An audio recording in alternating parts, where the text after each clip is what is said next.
अस्सलाम वालेकुम student, welcome to the tuition time. Sociology subject है और सोशियोलॉजी के सब्जेक्ट में आज हमारा टॉपिक है मेथड्स ऑफ सोशियोलॉजिकल रिसर्च। यानी हम आज समझेंगे कि सोशियोलॉजी में हम रिसर्च कैसे करते हैं, रिसर्च कितने टाइप की होती है, ठीक है, और हम कौन सी रिसर्च को प्रेफर करते हैं। तो आज हम इसके टॉपिक को क्वांटिटेटिव मेथडोलॉजीज़ को कवर करेंगे। नेक्स्ट वीडियो में हम इसकी क्वालिटेटिव मेथडोलॉजीज़ को कवर करेंगे, ठीक है। तो आज का टॉपिक है क्वांटिटेटिव मेथडोलॉजीज़। क्वांटिटेटिव से हमारा क्या मतलब है? देखिए, जब भी आप क्वांटी का वर्ड सुनते हो तो आपको समझ आ जाती है कि यहाँ पे हम लोग किसी न किसी न्यूमेरिकल डाटा की बात कर रहे हैं, ठीक है। न्यूमेरिकल डाटा की बात कर रहे हैं। अब सोशियोलॉजी में थोड़ा सा चीज़ों को न्यूमेरिकली लाना थोड़ा सा आप कह सकते हैं कि मुश्किल काम है। एग्जांपल से समझ लेते हैं कि अगर आप किसी रेस्टोरेंट में जाते हैं, आप खाना खाते हैं, ठीक है, वहाँ पे आपसे फीडबैक मांगा जाता है कि आप बताएं आपको हमारा फूड कैसा लगा। तो वो अगर आपको ऑप्शन देते हैं कि बताएं good, bad, average, very bad, या तो अगर आप इनमें से कोई भी ऑप्शन सेलेक्ट करते हैं, आप कह देते हो कि गुड, ये कह देते हो वेरी गुड। लेकिन शायद हो सकता है कि जो आपका वेरी गुड हो और मेरे वेरी गुड में फ़र्क आ रहा हो, या आप जिस चीज़ को गुड कह रहे हो वो मेरे लिए उतना गुड ना हो, ठीक है। मतलब आप किस तरह मेजर करोगे, स्केल कैसे करोगे इस गुड को कि कितना गुड, कितना अच्छा है, ठीक है। या आपको अगर वो नंबर दे दे कि भाई 1 2 3 4 5 में आप नंबर बता दें कि कौन से क्या रैंकिंग आप इसको देंगे, कि स्केल पे आप मेजर करेंगे इनको। या आप कह सकते हैं कि खूबसूरती, कोई इंसान कितना खूबसूरत है, हम कैसे इसको न्यूमेरिकली बताएंगे। क्योंकि हम सोशियोलॉजी की बात करें तो सोशियोलॉजी में सोशल चीज़ों की बात करेंगे, ठीक है, सोशल फैक्टर्स की बात करेंगे, तो हम इनको स्केल्स पे किस तरीके से लाएंगे। तो हम आज चेक करते हैं कि हमारा क्वांटिटेटिव रिसर्च किस तरीके से होती है सोशियोलॉजी में। तो इनमें हम डिफरेंट मेथड्स पढ़ेंगे। पहला मेथड है क्वांटिटेटिव मेथडोलॉजी का पॉजिटिविज्म। पॉजिटिविज्म को थोड़ा समझ लेते हैं। हम पहले भी हल्का फुल्का अपने लेक्चर्स में पॉजिटिविज्म का वर्ड यूज़ कर चुके हैं। तो बेसिकली ये टर्म जो है, ये ऑगस्ट कॉम्पटे ने हमारे पास ये टर्म इंट्रोड्यूस कराई है कि sociology as a science of society positive society पे बेस करती है। मतलब कि आप सोसाइटी को जो देख रहे हो, जो स्ट्रक्चर्स को देख रहे हो, जो सिस्टम्स इनके चल रहे हैं, आप इनको पॉजिटिव सेंस में लेके देखो। आप इनकी पॉजिटिविटी की तरफ जब फोकस करते हो तो हम क्या कह देते हैं कि ये क्या हो रही है, ये पॉजिटिविज्म हो रहा है, ठीक है। आप एक चीज़ों को लॉजिकली देखने लग जाओ, साइंटिफिकली देखने लग जाओ, तो इसका मतलब है कि आप क्या कर रहे हैं, पॉजिटिव तरीके से चीज़ों को ऑब्जर्व कर रहे हैं। तो ये बेसिकली आसान सादे लफ्ज़ों में कॉन्सेप्ट है पॉजिटिविज्म का। तो ये जो कंसेप्शन है पॉजिटिविज्म की, ये किस लिए होती है, ये सर्च ऑफ फॉर लॉस, ठीक है। हम किस तरीके से इस पे सर्च ऑफ लॉस करते हैं, दोनों मेथड्स को यूज़ करते हैं, रीजनिंग भी करते हैं, साथ के साथ ही हम ऑब्जर्वेशन भी करते हैं। तो इसीलिए ना तो ये प्योरली इंडक्टिविस्ट है और ना ही ये प्योरली डिडक्टिविस्ट है। अब इंडक्टिविस्ट और डिडक्टिविस्ट से हमारा क्या मतलब है? इंडक्टिविस्ट का मतलब है कि आपने बहुत ज़्यादा डाटा देखा, ठीक है, और आपने क्या किया, थ्योरी बना दी। यानी आपको एक चीज़ आप कह सकते हैं कि एक नज़र आया, ठीक है, एक सिमिलैरिटी किसी भी केस में नज़र आई कि ठीक है यहाँ भी आ रही, यहाँ भी आ रही, यहाँ भी आ रही है, तो आपने क्या कर दिया, एक थ्योरी बना दी कि हाँ भाई ये चीज़ इस तरह है। मिसाल की तरफ आप इंडियन सोसाइटी को ऑब्जर्व करते हो तो आप देखते हो कि भाई पहला बंदा आया रेस्टोरेंट में, उसने भाई वेजिटेबल ऑर्डर्स किए, दूसरा आया, तीसरा आया, चौथा, पाँचवा, तो आपने क्या थ्योरी बना दी कि भाई इंडिया के जो लोग हैं वो वेजिटेरियंस हैं, ठीक है। तो ये क्या हो गई, आपने बहुत सारा डाटा देखा और आपने उसके बेस पर थ्योरी बना दी। तो इसी तरीके से जब आप डिडक्टिविस्ट का क्या मतलब है कि आप क्या करते हो कि पहले देखते हो कि ये थ्योरी जो है पर्टिकुलरली कहाँ अप्लाई हो रही है, आप डिड्यूस करना देखते हो। आप पहले जनरलाइजेशन को देख लेते हो, पहले आप चीज़ को जनरलाइज कर लेते हो, देन आप उसको स्पेसिफिक कर लेते हो कि भाई ये थ्योरी जो है ये इस पर्टिकुलर केस पर अप्लाई हो रही है। तो आपने क्या कर दिया, चीज़ों को डिड्यूस करना शुरू कर दिया, यानी आपने डिडक्टिविस्ट अप्रोच का इस्तेमाल किया है। तो समझ आ गई इसकी कि आप जब इंडक्टिविस्ट का वर्ड यूज़ करोगे तो इसका मतलब है कि आप पहले चीज़ों को स्पेसिफिक करते हो, देन आप उसको जनरलाइज कर देते हो। लेकिन जब आप डिडक्टिविस्ट को समझेंगे तो इसमें आप क्या करोगे, पहले चीज़ों को जनरलाइज करोगे, देन आप उसको स्पेसिफिक पे लगा दोगे। इसी तरीके से हमने देखते हैं कि पॉजिटिविज्म में डर्खाइम का क्या काम है। डर्खाइम जो है उनकी स्टडी ऑफ सुसाइड और सोशल फैक्ट्स जो हैं वो क्या कर रहे हैं, पॉजिटिविज्म को एनरिच्ड कर रहे हैं, क्योंकि डर्खाइम ने स्टैटिस्टिकल डाटा का इस्तेमाल किया है, इन्होंने सोशल फैक्ट्स के बीच में कोरिलेशन की बात की है, इसी तरीके से उन्होंने कॉज एंड इफेक्ट को भी देखा है, ठीक है, कॉजेशन की बात की है कि आप किसी भी इवेंट में कॉज एंड इफेक्ट निकालो, लेकिन उनको पता लगा कि भाई यहाँ पे कॉज एंड इफेक्ट के अलावा भी एक थर्ड फैक्टर की पॉसिबिलिटी होती है। तो हम यहाँ पे एक वर्ड सुनेंगे मल्टीवेरिएट एनालिसिस, कि आप पॉजिटिविज्म में मल्टीवेरिएट एनालिसिस करते हो। क्या करते हो, आप क्या करते हो, एक isolating effect of particular independent variable on dependent variable. आप कोई भी एक इंडिपेंडेंट वेरिएबल को आइसोलेट कर लेते हो ये देखने के लिए कि इसका डिपेंडेंट वेरिएबल पे क्या असर होगा। अब ये बात आप कैसे देखें कि ये आपने क्या बात कर दी, इसको समझाती मैं आपको सादा लफ्ज़ों से ये हूँ कि आप हम थोड़ा सा नेचुरल साइंस की तरफ चले जाते हैं एग्जांपल समझने के लिए, देन मैं आपको सोशल साइंस की भी एग्जांपल देती हूँ। देखिए, हम जब रेन की पॉसिबिलिटी देखते हैं तो हम चेक करते हैं आपकी टेम्परेचर आपका देखते हैं, हम आपका ह्यूमिडिटी देखते हैं, ठीक है। तो अगर मैं आपको बोलूँ कि आप जो हो आप जो टी है यानी टेम्परेचर है उसको आप मल्टीवेरिएट कर दो, ठीक है, इसका, और जो आपकी ह्यूमिडिटी है आप इसको क्या कर दो, आप इसको कांस्टेंट कर दो, ठीक है, आप इसको कांस्टेंट कर दो। फिर देखो कि भाई टेम्परेचर को ऊपर नीचे करो तो देखो कि रेन पे इसका क्या असर आता है। इसी तरीके से सोशल साइंस की एग्जांपल पॉवर्टी को हम समझ लेते हैं। हम कहते हैं कि ठीक है, कास्ट भी है, जेंडर भी कितना अफेक्ट करता है पॉवर्टी को, आपकी रिलीजन किस तरह अफेक्ट होती है पॉवर्टी से। तो मैं कहती हूँ कि मुझे कास्ट पे आप कास्ट के से रिलेटेड बताओ, यानी इसको मल्टीवेरिएट करो और बाकी जेंडर रिलीजन आप कांस्टेंट कर दो। तो आप मुझे क्या करोगे, बाकी इन दो फैक्टर को कांस्टेंट करके कास्ट से रिलेटेड बता दो कि पॉवर्टी और कास्ट में कितने क्या रिलेशन है, इनके बीच में क्या आपको विजिबिलिटी नज़र आ रही है कि भाई कौन से कास्ट के लोग कितने गरीब हैं या कौन से कास्ट वाले गरीब नहीं हैं। इसी तरह अगर मैं जेंडर की बात करूं तो आप मुझे बताएंगे कि भाई मेल्स कितने गरीब हैं, फीमेल्स कितनी गरीब हैं, इन पे क्या क्या फैक्टर्स अफेक्ट कर रहे हैं, क्या कॉज एंड इफेक्ट आ रहा है। रिलीजन का आप देख लेंगे। तो मल्टीवेरिएट एनालिसिस ये होता है कि आप किसी एक जो इंडिपेंडेंट वेरिएबल है पर्टिकुलरली उसको फोकस करो और बाकियों को आइसोलेट कर लो और चेक कर लो कि इसका डिपेंडेंट वेरिएबल पर क्या अफेक्ट आता है। तो आगे हम कंप्यूटर सॉफ्टवेयर का आजकल मतलब कंप्यूटर सॉफ्टवेयर के यूज़ हो रहा है स्टैटिस्टिकल सिग्निफिकेंस को देखने के लिए, ठीक है। अच्छा, पॉजिटिविज्म में क्या है कि थ्योराइजेशन है। थ्योराइजेशन पॉजिटिविज्म जो फील्ड है ना वो थ्योरीज बनाती है, ठीक है, यानी आपने ह्यूमन बिहेवियर पे लॉज बनाने हैं तो आप पॉजिटिविज्म की तरफ जा रहे हो। और हमारे पास डर्खाइम है, उन्होंने थ्योरीज बनाई, वेबर ने बनाई, कॉम्टे ने बनाई, ये सारे पॉजिटिविस्ट हैं और इन्होंने क्या किया, इन्होंने ह्यूमन बिहेवियर पर थ्योरीज बनाई हैं, ठीक है। हमारा इंडक्टिव मेथडोलॉजी है जो है वो पॉजिटिविज्म में आपकी प्रेफरेंस पे आती है, ठीक है, यानी जो पॉजिटिविज्म वाले हैं वो अपनी इंडक्टिव मेथडोलॉजी को यूज़ करते हैं। हम अभी भी कुछ देर पहले ही समझ चुके हैं इंडक्टिव को, तो मतलब बहुत सारा डाटा कलेक्ट करते हैं देन थ्योरी बनाते हैं। क्रिटिकल इवोल्यूशन करते हैं पॉजिटिविज्म में। कार्ल पॉपर हैं हमारे पास, इनकी बुक है कि the logic of scientific discovery. ये डिडक्टिविज्म के आइडिया को और फाल्सिफिकेशन के आइडिया को प्रमोट करते हैं। अच्छा, डिडक्टिविज्म की समझ आ गई, अब नया वर्ड आ गया भाई फाल्सिफिकेशन। अब ये कौन सी बला है, चले हम इसको भी समझ लेते हैं। अच्छा, पिछली एग्जाम्पल पे दोबारा जाते हैं। आप एक रेस्टोरेंट में बैठे हो इंडियन सोसाइटी की, आप ऑब्जर्व करते हो कि पहला बंदा आया वेजिटेरियन ऑर्डर, दूसरा, तीसरा, चौथा, पांचवा, 5 बनते हैं उन्होंने वेजिटेरियन जो है फूड ऑर्डर किया, लेकिन जो छठा आया उन्होंने क्या कर दिया, नॉन वेजिटेरियन फूड ऑर्डर कर दिया। तो क्या हो गया, आपकी थ्योरी तो रिजेक्ट हो गई, ठीक है। आप उस एक बंदे को तो इग्नोर नहीं कर सकते ना, आप ये नहीं कह सकते कि वेजिटेरियन है, इसमें तो भाई नॉन वेजिटेरियन भी आ गया, तो आपकी थ्योरी रिजेक्ट हो गई। तो क्या हो गई, आपकी थ्योरी फॉल्सीफाई हो गई। तो अब आपने क्या करना है कि अपनी थ्योरी में ये जो न्यू इन्फॉर्मेशन मिली है आपको इसको ऐड कर देना है और अपनी थ्योरी को एडवांस कर देना है। जब आपकी थ्योरी एडवांस होगी तो इससे ये प्रोसेस क्या करता है फॉल्सिफिकेशन का, कि आपको नई नई थ्योरीज देता है, नई नई थ्योरीज बनती हैं। तो कोई भी थ्योरी जो है वो एब्सोल्युटली ट्रू नहीं होती है, इसीलिए आपको अपनी थ्योरी जो है वो कंटिन्यूसली टेस्टिंग इसकी करनी पड़ती है।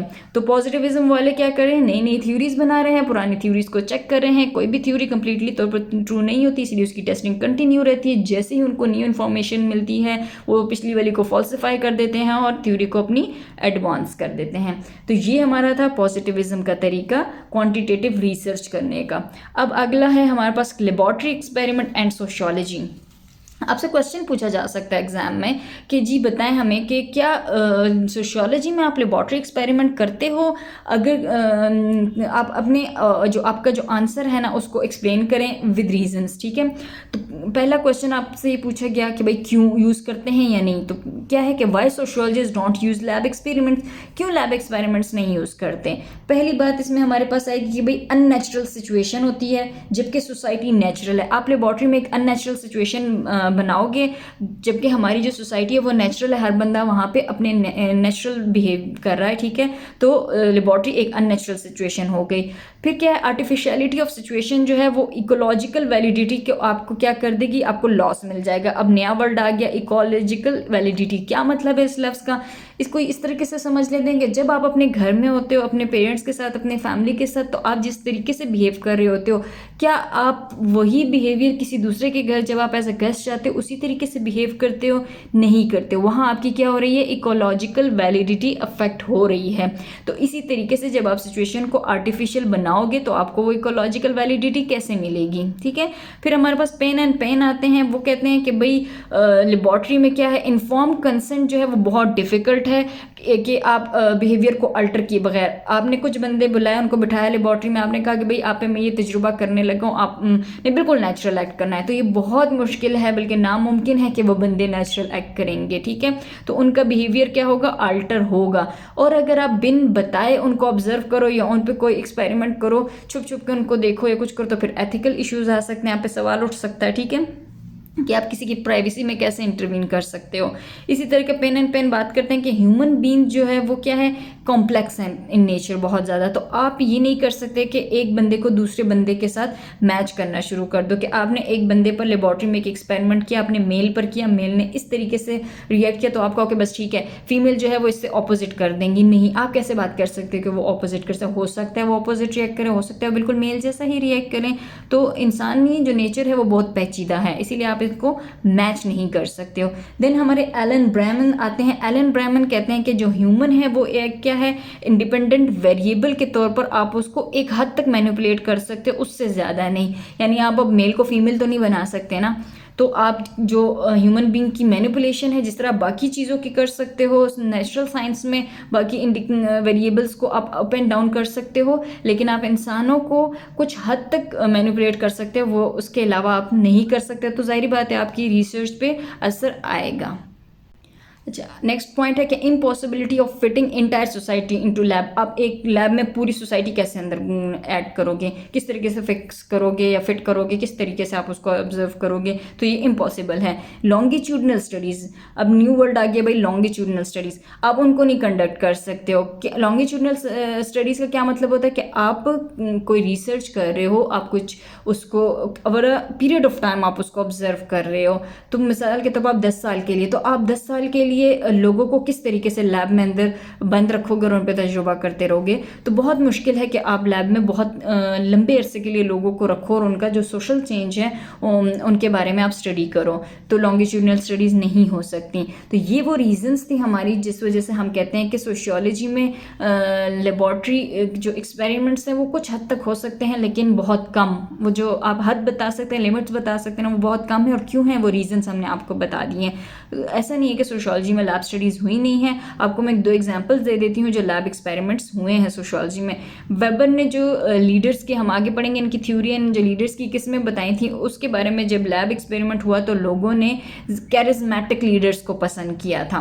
इसी तरीके से बच्चों को लैब में रखा गया और उनको कुछ वायलेंट इमेजेस दिखाई गई रिसर्च में, तो उनको पता लगा, उनको रिजल्ट से मिले कि जब उनको वायलेंट बिहेवियर इमेजेस दिखाए बच्चे डी डिसेंसिटाइज हो गए वायलेंस को, यानी जब उनको फिर ये एक आम चीज़ लगने लगी कि भाई ठीक है ये है माशरे में, ये चीज़ हमने देखी है, और उनकी वो फीलिंग ख़त्म हो गई वायलेंस से रिलेटेड। अगर वो अपने पेरेंट्स को लड़ता हुआ देखेंगे तो वो कहेंगे बस ठीक है हाँ ये तो होता ही है, मार कुटाई देखेंगे तो कहेंगे ठीक है हाँ ये लोग करते ही हैं, और हो सकता है वो सोसाइटी को बदलने के बजाय उसको चीज़ के साथ बस उसको एक्सेप्ट कर लें, उसी तरह चलते रहें और वो भी वायलेंट बिहेवियर करना शुरू कर दें।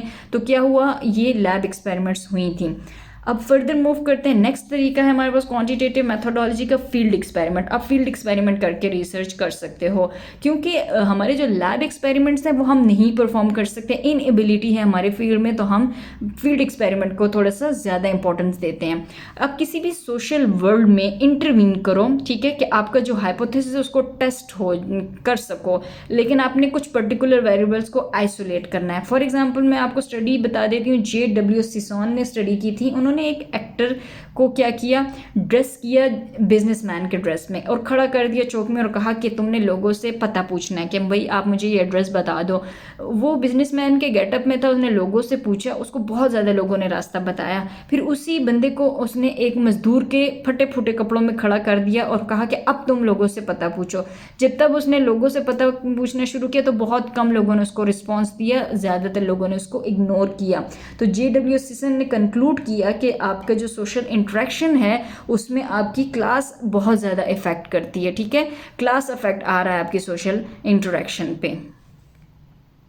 अब फील्ड एक्सपेरिमेंट में हमारे पास एक चीज़ आती है नेचुरल एक्सपेरिमेंट।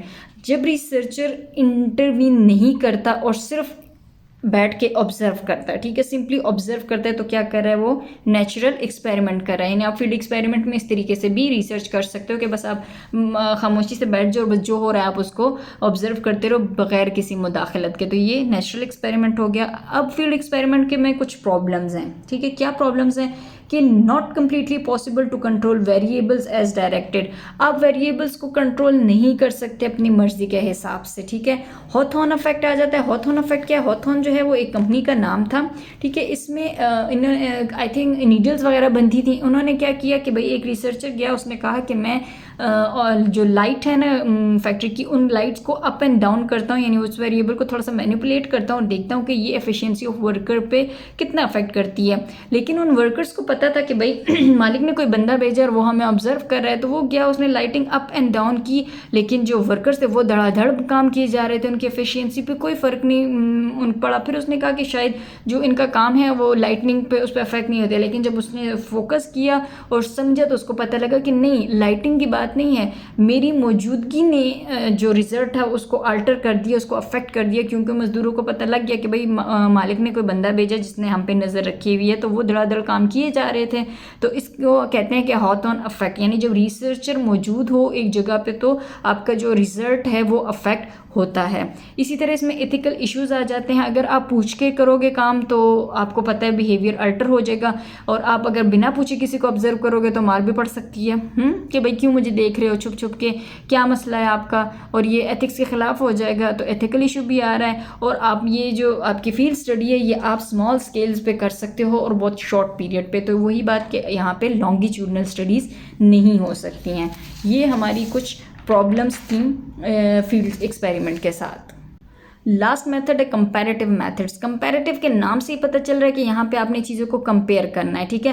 क्या कंपेयर करें, आप स्टडीज़ कंपेयर कर सकते हैं, आप सोसाइटीज़ कंपेयर कर सकते हैं, आप टाइम को कंपेयर कर सकते हो, ग्रुप्स को और वेरिएबल्स को आप क्या कर सकते हो, कंपेयर कर सकते हो कोई भी रिसर्च करने के लिए। तो क्रिटिकल फैक्टर्स को आप आइडेंटिफाई करोगे तो वो आपको डिफरेंट आउटकम्स देंगे। विक्टर जब आते हैं हमारे पास, वो कहते हैं कि इस मैथड को, यानी कि कंपैरेटिव मैथड को आप किस किस तरीके के लिए यूज़ कर सकते हो। आप कॉन्टेंट एनालिसिस के लिए यूज़ कर सकते हो, मतलब आप डॉक्यूमेंट कंपेयरिंग कर लो। कंटेंट एनालिसिस में आप क्या कर सकते हो कि डॉक्यूमेंट्स को कंपेयर कर सकते हो। देन हिस्टोरिकल एनालिसिस में आप टाइम पीरियड्स को कंपेयर कर सकते हो कि भाई इस टाइम पीरियड में इस तरह के हालात थे या इस तरह की सोसाइटी चल रही थी, मेल फीमेल के ये हालात थे, जेंडर इस तरह से डिस्क्रिमिनेट हो रहा था। देन फिर आप उसको कंपेयर करो कि अब इस तरह की सिचुएशन है, ठीक है। ऑपरेशन पहले इतनी थी औरतों पे, अब इतनी है, अब इतनी पहले इतनी फ्रीडम थी, अब इतनी है। आप क्या कर सकते हो, हिस्टोरिकल एनालिसिस कर सकते हो। फिर ऑफिशियली स्टैटिस्टिक एनालिसिस कर सकते हो, यानी आप एरियाज को कंपेयर कर सकते हो, आप ग्रुप्स को कंपेयर कर सकते हो in terms of social indicators, ठीक है। तो क्या है कि ये हमने क्या किया, ऑफिशियल स्टेटिस्टिक कर दी कंपैरेटिव मेथड्स के। डाटा आप इसमें कैसे कलेक्ट कर सकते हो, दोनों सोर्सेज से कर सकते हो, प्राइमरी सोर्सेज से भी और सेकेंडरी सोर्सेज से भी। बेनिफिट्स इसके क्या हैं आपको, कि आपको लेस मॉरल इश्यूज आएंगे, ठीक है, क्योंकि आप सिंपली डाटा को कंपेयर कर रहे हो, सोसाइटीज़ को कंपेयर कर रहे हो, तो कोई मॉरल मसला नहीं होगा। आपकी नो डायरेक्ट इंटरवेंशन, आपको डायरेक्ट इंटरवीन भी नहीं करना पड़ रहा, होता ऑन इफेक्ट एलिमिनेट हो गया। फिर आपको आर्टिफिशियल इफेक्ट बिहेवियर भी नहीं मिलेंगे सब्जेक्ट्स के, ठीक है। इसी तरीके आप इसको क्वांटिटेटिव में भी यूज़ कर सकते हो, क्वालिटेटिव में भी यूज़ कर सकते हो। फिर आप इसको किसी भी दो चीज़ों के बीच में कोरिलेशन या कॉजल कनेक्शन चेक करने के लिए भी यूज़ कर सकते हो। फिर लार्ज स्केल पे सोशल चेंज और लॉन्ग पीरियड्स ऑफ टाइम पे भी आप देख सकते हो कि भाई सोशल चेंज जो आया over a period of time, उसको भी आप कंपेयर कर सकते हो। तो ये बेनिफिट्स थे कंपैरेटिव मेथड के। ड्रॉबैक्स क्या है इसके, कि पॉजिटिव ऑफ डिजायर्ड डाटा, आप अपने हिसाब से कोई भी डिजायर्ड डाटा नहीं अचीव कर सकते। Difficult to determine independent variable, independent variable को डिटरमाइन करना थोड़ा सा मुश्किल हो जाता है। मिसाल के तौर पर आप ये देखना चाह रहे हो कि भाई मुस्लिम की कंडीशंस पाकिस्तान आज़ाद होने से पहले किस तरह की थी, यानी कि जब वो हिंदुओं के साथ रह रहे थे तो क्या थे, मुसलमानों के क्या हालात थे, या फिर जब ब्रिटिश आए तब उनके क्या हालात थे, या फिर आपको कि जब आज़ाद होने के बाद क्या हालात आए, ठीक है। वो और आपने अपना जो वेरिएबल रखा हुआ है वो रूलर्स को रखा हुआ है, हाकमों को रखा हुआ है। जब आप सब कुछ स्टडी करते हो तो शायद आपको लगे कि भाई ये मैंने जो रूलर का वेरिएबल रखा है ये तो ठीक है ही नहीं, जो हमारे मुसलमान हैं उन वो तो और बहुत से सोशल इंडिकेटर से अफेक्ट हो रहे थे उनकी लाइफ, मुझे तो उस साइड पे जाना है। तो आपको एक इंडिपेंडेंट वेरिएबल ढूंढना मुश्किल हो जाएगा कि मैं किस बेस पर इनको रिसर्च करूं या इनको स्टडी करूं, ठीक है। तो ये मेथड जो है आपका कंपैरेटिव मेथड, ये कार्ल मैक्स, डर्कहाइम और वेबर ने यूज़ किया है। सोरेल ने इसको यूज़ किया था जुवेनाइल डेलिक्वेंसी को कंपेयर करने के लिए इनटू कैलिफोर्नियन स्टेट्स। जुवेनाइल डेलिक्वेंसी का मतलब है, मतलब जुवेनाइल होते हैं कम उम्र, टीन एज, और डेलिक्वेंसी होती है गुमराह, ठीक है, कि भाई कम उम्र में जो उनसे बच्चे होते हैं और वो क्राइम की तरफ चले जाते हैं। तो इस चीज़ को स्टडी किया था उन्होंने कंपैरेटिव मेथड को यूज़ करके कैलिफोर्नियन स्टेट्स में। थोड़ा सा लेक्चर लंबा हो गया, मैंने कोशिश की है कि जल्दी से आपको कवर करूँ ताकि हम बोर ना हो। तो ये बड़ा मज़े का टॉपिक है, इसीलिए हम इनको एक दो पार्ट्स में डिवाइड किया है ताकि आपके आसानी के लिए। क्वालिटेटिव को हमने आज समझ लिया कि क्वालिटेटिव मेथड से हम रिसर्च किस तरीके से करते हैं। हमने 4 तरीके पढ़ लिए, ठीक है। हमने लैब एक्सपेरिमेंट्स के बारे में पढ़ लिया, हमने फील्ड एक्सपेरिमेंट्स के बारे में पढ़ लिया, हमने पॉजिटिविज्म के बारे में पढ़ा, एंड देन हमने कंपैरेटिव मेथड्स के बारे में पढ़ा। आप इसको अच्छे से कवर कर लें, समझ लें, 2-3 दफ़ा गो थ्रू हो जाएं, नोट्स अपने लिए बना लें, और जो भी बुक्स आप के पास हैं, आई डोंट नो कि आप कौन सी बुक्स पढ़ रहे हैं, तो वो बुक्स आप साथ साथ रीड करें, चीज़ों को कंपेयर करें, और जो आपको आसान लगे आप उसको फॉलो करें, और मेरे साथ कंटिन्यू रहिएगा। इंशाल्लाह आपको सोशियोलॉजी में कोई मसला नहीं होगा, और हम अपने कमिंग लेक्चर में क्वालिटेटिव मेथडोलॉजी को पढ़ेंगे। देन हम देखेंगे कि कौन सी यूज़ की जाती है सोशियोलॉजी में, क्या डिबेट है, क्वांटिटेटिव और क्वालिटेटिव। तब तक के लिए अपना ख्याल रखिएगा। Please like, share and subscribe to my YouTube channel. अल्लाह हाफिज़।